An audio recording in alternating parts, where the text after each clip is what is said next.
So, Kenny, you've been done these Experience Hendrix tours a couple times now. So, what keeps bringing you back for more?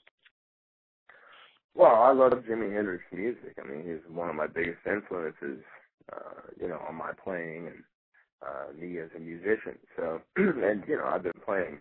We've covered some of Hendrix's songs over the years.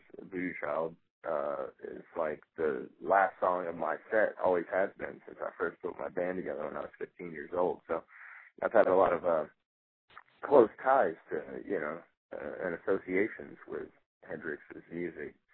Since I got started, and I got to meet his dad, Al Hendrix, when he was still alive, and got to know him, and met Janie, his sister, and got to know her a long time ago, and I've been a part of this thing actually since it started, when it was just a little bitty show once a year, once every couple of years, just at a small place in Seattle, and then it grew into a bigger theater in Seattle.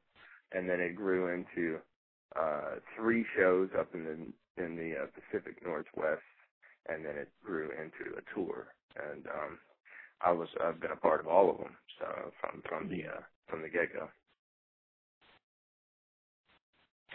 And when you were coming up as trying to play guitar yourself, were you just playing Hendrix all the time and trying to figure out what he did, and was that kind of thing for you, or?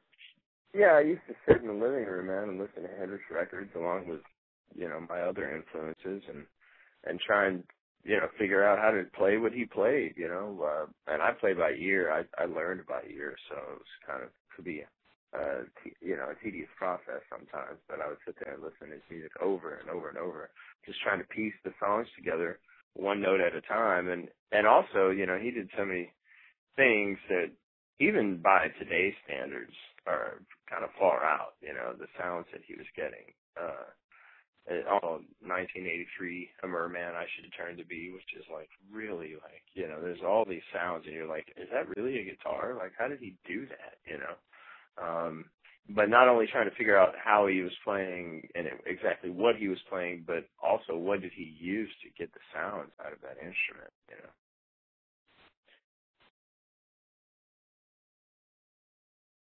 So it's still a case of, his playing just really standing out as, even today with all the changes in equipment and, all the guitar players that come in, it's still this really sort of singular kind of thing to listen to him and try and figure out, what he's doing there.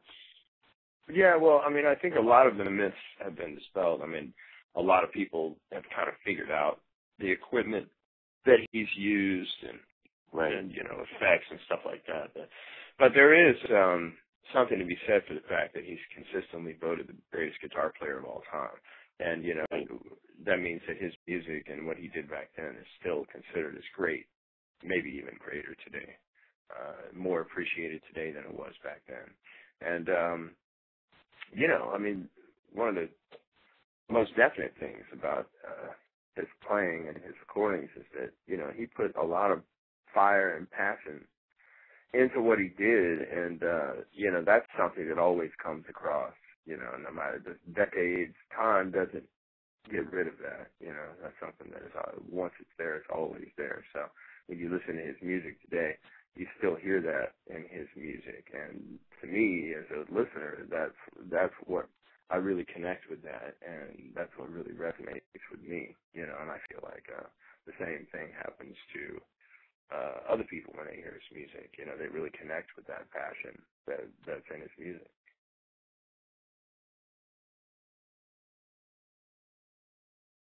And so for this latest tour, what tracks do you have solos on, or what are some things you'll be playing? What am I playing in the show? Yeah. What are some of this? Yeah, I'm doing "Come On," which is a song that he covered by Earl King, and then we're doing a medley of Voodoo Child Blues and Voodoo Child Slight Return, and then we're working up a version of Gypsy Eyes, but we haven't added that to the set yet because it's not quite perfect.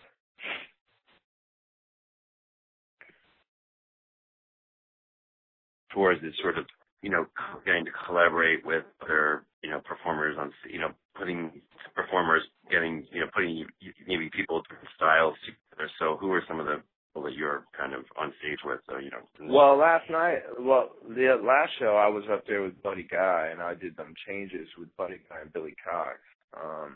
And then the end of the show is Red House, and like the first, that's kind of a revolving door. Like different people go up for that song each night. Like the first night of the tour, I did that one, and then I haven't done it since because they've been putting other people up. So, I see.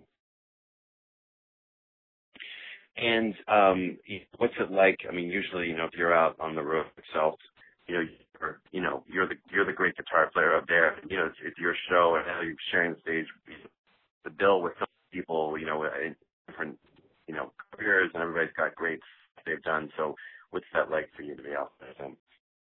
I think it's great, man. I mean, we've really got some talented people out here, and what's cool is everybody kind of leaves their egos behind. This is not like a competition to anyone. We're all just getting up there doing our thing, and everybody's having a good time. We spend a lot of time hanging out together, and everybody gets along. And, so it's, I think that's another reason why everybody keeps coming back and enjoys doing it. It's, we genuinely have a good time out here, but it's certainly an honor, I think, for all of us to share the stage with each other. Certainly is for me to be up there with all these great musicians and paying tribute to the greatest of all time.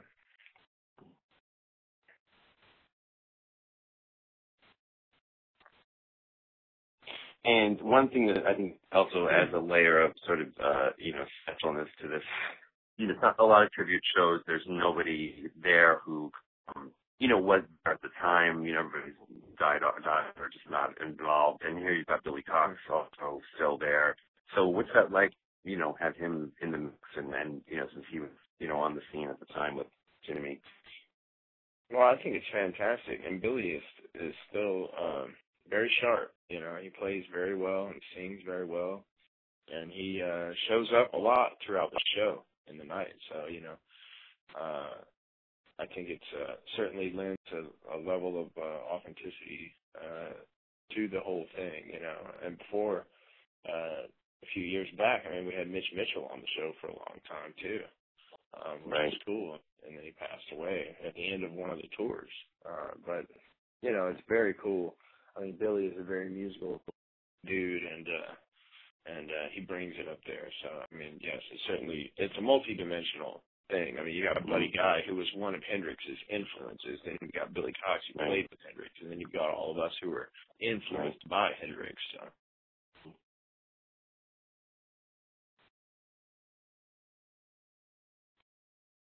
And does Billy share stories from back in the day, or does that come out sometimes when you're talking to him? Or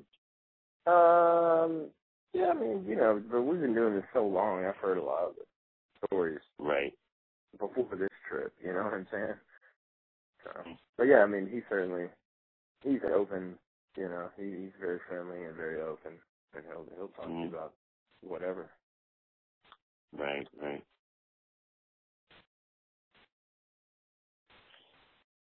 So it seems like you, having done this so many years, and you did the rides last year, that you sort of enjoy these sort of having a chance to have these musical collaborations on stage. Does that really help your playing, or just you enjoy sort of having that back and forth with different kinds of musicians? Or yeah, well, all around it helps. It's fun to play with other musicians on stage. It's fun to interact with other musicians creatively. It just helps you to keep being creative in different ways that you wouldn't on your own, and I'm always looking to learn and learn more, and those are, just a couple of ways to do that. And you're getting ready to release another solo album, right? I guess that's here about that. Is there a date, release date for that? Or? I think it's May 20th. It's coming out May 20th. The name of the record's Going Home. And, it's a great record. We had a lot of fun doing that. It's kind of a similar vein of what we're talking about now, where we went back and explored the music of of our heroes and recorded a bunch of their songs, you know, but dug deep into people's catalogs and tried to find songs that haven't been covered a million times before, you know, and had a really good time doing it, recorded the old-fashioned way. And then we're also been writing the Stephen and Barry for the past couple of months for a new Rides record that we're going to go in the studio in December and record. So. Okay.